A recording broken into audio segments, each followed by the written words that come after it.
네, YTN 라디오 이재현의 뉴스 정면 승부 2부 정면 인터뷰로 시작합니다.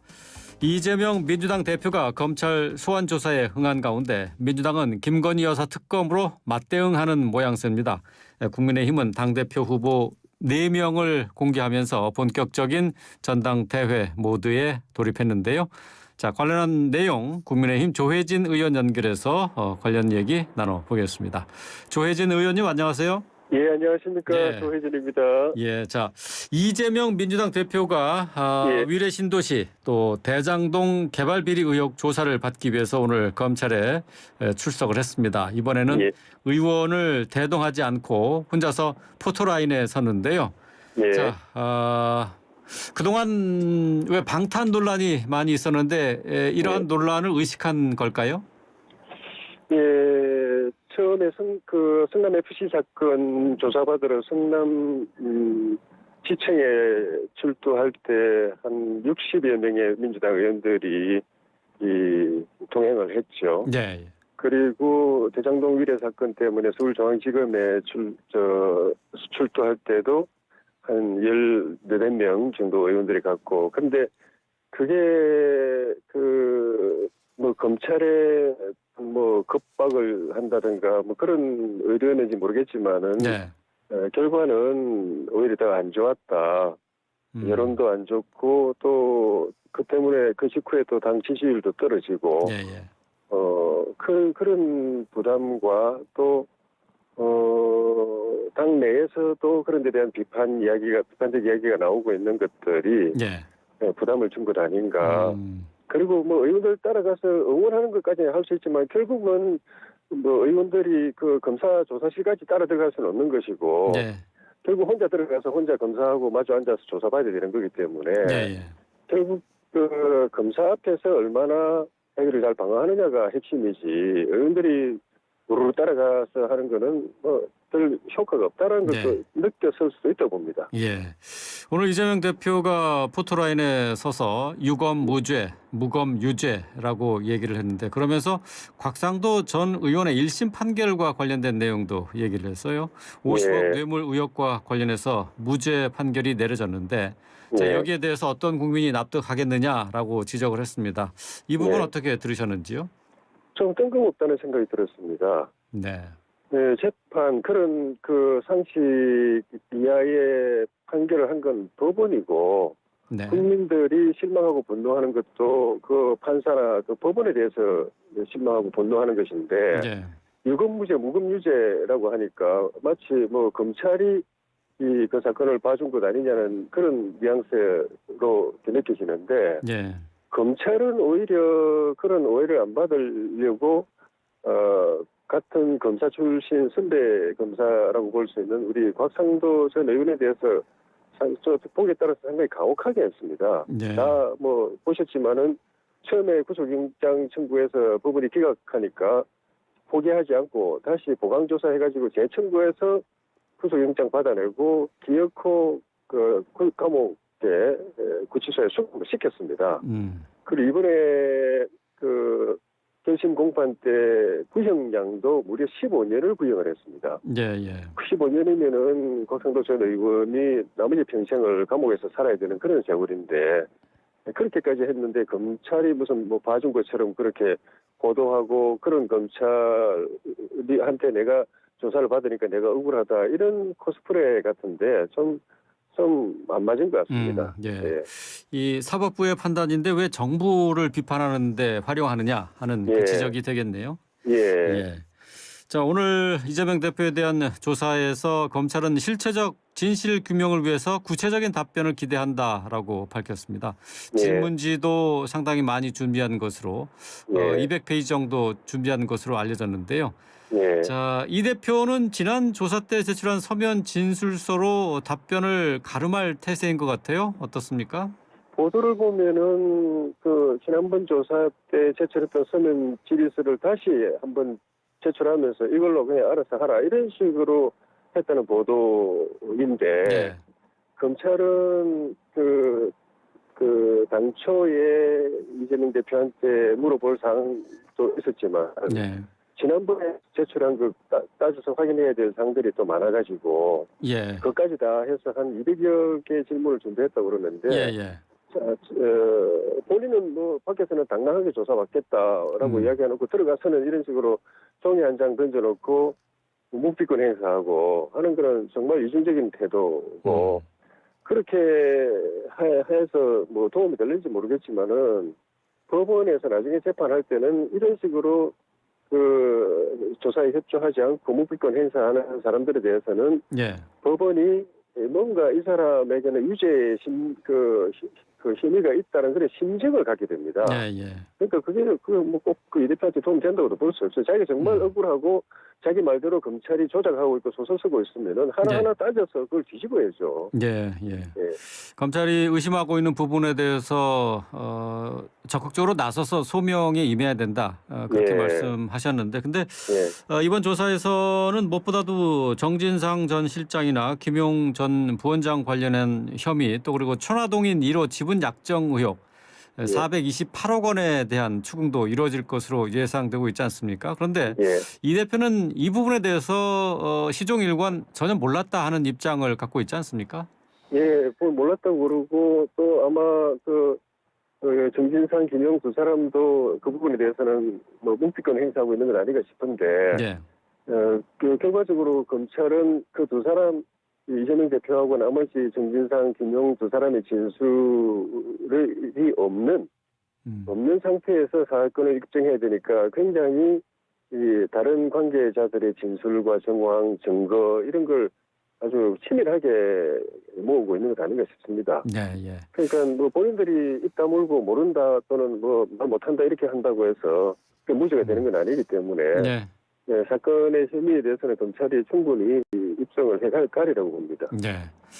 자, 이제 오늘 조사가 대장동 그리고 또 위례 신도시와 관련한 의혹과 관련해서는 이 대표에 대한 소환 조사는 마지막이 될 것으로 보이는데요. 이제 결국은 이제 이 대표에 대해서 검찰이 구속영장을 청구하지 않겠느냐 이렇게 예상이 되고 있습니다. 그렇다면은 결국 국회에 체포 동의안 처리 절차를 거치게 되는데. 자, 이번에 체포 동의안 지난번 노웅래 의원과 좀 다를 것으로 보십니까? 어떻습니까? 뭐 이탈표가 있을지 없을지도 모르겠고 있다고 해도 영장 체포 동의안 부결시키는 데까지는 안 가지 않겠는가. 지금까지 민주당이 어제 그동안에 해온 걸 보면은 지금 말씀하신 노웅래 의원 그 체포동의안 처리 때 보여준 모습도 그렇고 그렇게 이상민 장관 탄핵소추안 때 똘똘 뭉쳐가지고 거의 뭐 한 표도 이탈이 없다고 봐야 될 정도로 그렇게 한 걸 보면은 뭐 크게 정상적인 투표가 진행될 걸로 기대하기는 어려울 것 같습니다. 체포동의안 국회로 넘어온다고 하면은 부결될 가능성이 상당히 높아 보인다. 그렇게 보시는군요. 그러니까 부결이죠, 부결. 부결이죠. 자, 민주당이 이상민 장관 탄핵 소추안을 본회의에서 가결한 데 이어서 김건희 여사에 대한 특검도 추진하고 있습니다. 오늘 도이치모터스 주가 조작 관련해서 1심 판결이 나왔는데요. 이와 관련해서 민주당에서는 특검 수용을 촉구하고 있습니다. 어떻게 보세요? 이 사건은 지난 문재인 정부 때 문재인 검찰이 이 사건을 우리 대통령 후보였던 당시 대통령 후보였던 윤석열 후보의 부인에 관한 것이었기 때문에 탈탈 털었습니다. 탈탈 터는 바람에 관련된 사람들, 주가 조작에 관여한 사람들이 웬만큼 다 그냥 밝혀져 버렸어요. 그래서 그 사람들은 다 기소되고 재판받고 있고 오늘 또 일부 또 재판 결과도 나오고 그렇게 되어 있는데 그렇게 틀었는데 김건희 여사는 기소를 못했습니다. 그 특검을 해서 밝혀낼 정도의 사안이 있었습니다. 그런 혐의가 없는 사실을 또 그런 근거 없는 특검을 만든다고 169석을 휘둘러 가지고 만든다고 또 해도 특검을 결정한다고 해도 대통령 거부권 행사될 것 뻔히 알면서도 이렇게 하는 거는 결국 대통령과 그 가족들 흠집내는 정도의 효과라도 그도 보겠다. 그거밖에 없고 오늘 재판은 또 그동안에 민주당이 주장했던 뭐 공소시효가 남아 있다든지 뭐 주가 조작 사실만 알아도 그거 다 자기가 직접 주가 조작을 하거나 가담하지 않아도 그건 범죄다라고 이야기했던 것이 아니다라는 걸 보여주는 그런 판결 결과가 나왔기 때문에 예. 민주당이 이 상태에서도 계속 특검을 언급하는 것은 억지가 너무 지나치다고 봅니다. 네.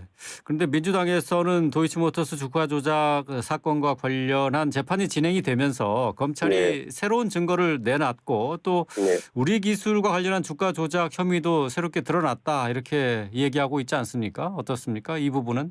사실이 새롭게 드러난 게 아니고요. 예. 좀 전에 말씀드린 지난 정부 때 문재인 검찰에서 조사했던 사항, 그럼에도 불구하고 범죄 혐의와 관계없기 때문에 기소 못했던 사항들이 이번에 그냥 드러난 것뿐입니다. 새로운 증거가 아니라는 말씀이신가요? 그렇죠. 이미 그때 확인된 사실입니다. 일반 그래요? 대중에게 알려진 법정을 통해서 알려진 게 이번이 새롭다는 것뿐입니다.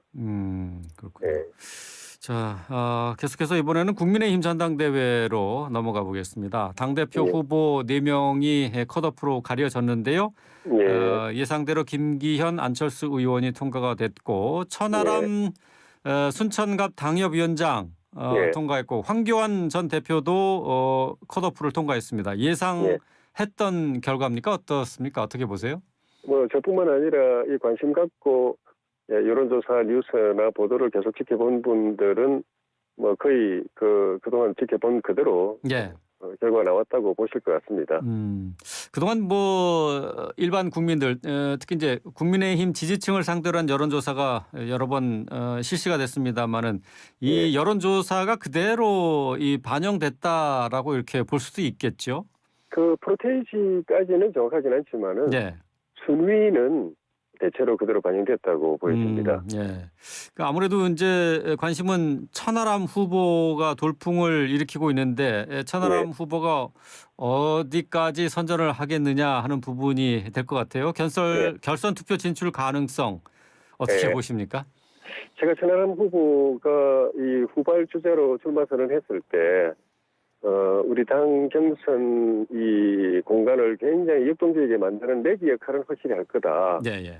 그런데 이 기존에 이 양강구도로 형성되어 있는 이 판 자체를 흔들거나 뒤집을지는 좀 미지수다. 그건 좀 지켜봐야 되겠다고 이야기를 했었는데 확실히 지금 내기의 역할은 하고 있는 것 같고요.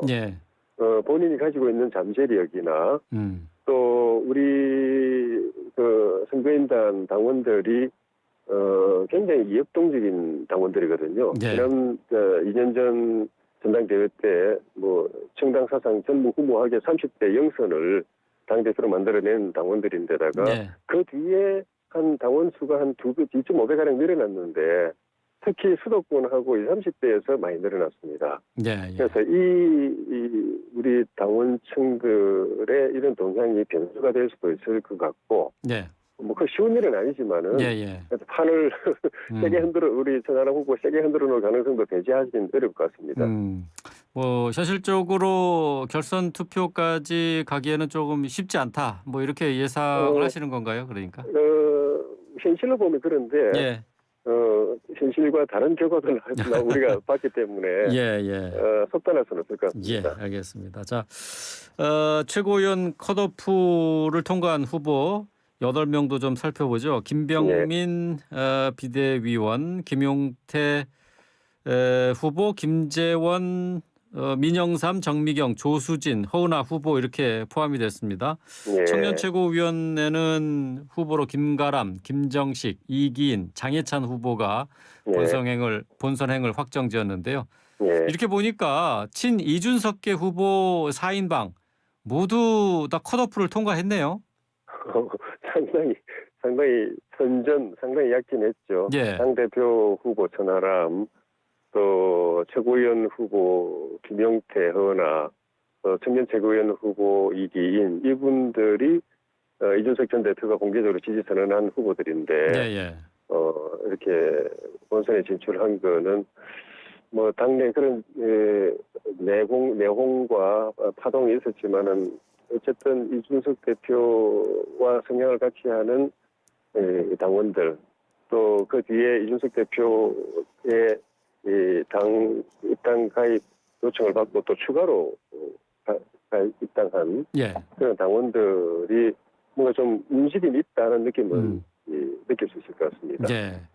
이번에 전당대회에 당대표나 뭐 최고위원 후보 선출에 참가하는 선거인단 84만 명으로 나타났어요. 예. 정확하게는 뭐 83만 9천 명대인데 어쨌든 뭐 84만 명에 육박합니다. 역대 최대 규모로 치러지는 전당대회가 될 것 같은데 이준석 전 대표를 선출한 지난 2021년 전당대회 때와 비교해서 이 규모만 놓고 봤을 때 2.5배나 늘었어요. 이 내용을 살펴보니까 수도권 또 2030의 선거인단이 좀 많이 늘었더라고요. 이게 전당대회 변수가 되지 않을까 싶은데 어떻게 생각하십니까? 예, 지난번 전당대회 때도 그 결과는 의외의 결과가 나왔지 않습니까? 예. 그런데도 당원 구성은 그때까지도 영남이 압도적으로 우위였고 수도권은 그보다 훨씬 적었는데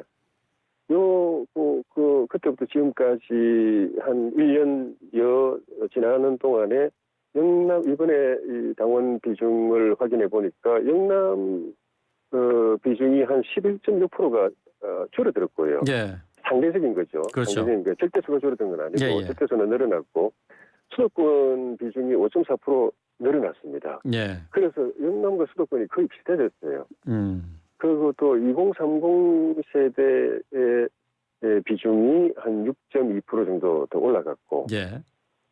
그래서 우리 당으로서는 뭐 선거 결과와 관계없이 굉장히 이 역동적인 당이 돼가고 있다. 젊고 역동적인 또 수도권의 평균 민심에 접근하는 그런 당이 돼가고 있다는 점에서 굉장히 고무적인 것 같고. 예. 이 군자층이 어떤 또 당내에서 변수를 만들어낼지 그거는 정말 흥미진진하게 지켜봐야 될 것 같습니다. 예. 역동적이라고 말씀하셨는데 그게 이제 그만큼 예측 가능성을 줄인다라는 얘기도 될 수 있을 것 같아요. 지금까지 그 본선에 들어가기 전인데도 벌써 여론이 엄청 출렁거렸지 않습니까? 그렇죠. 엎치락뒤 계속 반복하고 있죠. 예. 자, 그런데 이제 안철수 후보 측에서 예비 경선 여론조사가 완전히 끝나지 않은 상태에서 중간 집계 결과가 유출됐다 하는 점에 대해서 이의를 제기했습니다. 그런데 선관위 측, 그러니까 국민의힘 선관위 측은 유출이 불가능하다라고 일축을 했는데요. 이거 유출이 가능한 구조입니까? 어떻습니까? 뭐 저는 세상에 모르지만은 당에서 그렇게 발표했을 때는 시스템 점검을 해보고 발표한 거라서 저는 그걸 믿고 싶은데 어쨌든 그게 유출이 안 됐다면은 그 해당 매체에서는 어떻게 해서 그런 보도를 하게 됐는지도 좀 확인이 필요할 것 같고 만에 하나 유출 가능성이 조금이라도 있다면 이거는 민주주의와 또 선거의 정당성, 공정성 또 선거 이후의 승복 문제 또 후유증 문제 이게 다 걸려 있는 문제이기 때문에 당에서는 철저하게 확인해서 이런 일이 발생할 가능성을 0%로 확실하게 해야 될 것 같습니다. 자, 김기현 후보와 전당대회 불출마를 선언한 나경원 전 의원이 어제 첫 공개 행보를 나섰습니다. 사실상 김기현, 나경원 연대를 공식화했는데요. 자, 나 전 의원의 지지층이 그렇다면 김기현 후보에게 이동할 것이냐 이게 관건입니다. 어떻게 보세요? 기존의 나 전 의원의 지지층들은 지난번에 해임 파동이 있을 때 일부 다른 후보로 갔고 그다음에 불출마 선언하고 나서 또 나머지 부분들이 또 다른 후보들이 다 갔습니다. 그런데 이제 변수가 있다면은 지금 아직도 여론조사에서 부동층이 적게는 10% 해서 한 25%까지 나오거든요. 이런 부동층의 이 표심, 선택이 김나 이 두 분의 연대 이 분위기 흐름에 어떤 영향을 받을 소지는 있다. 그런 생각이 듭니다.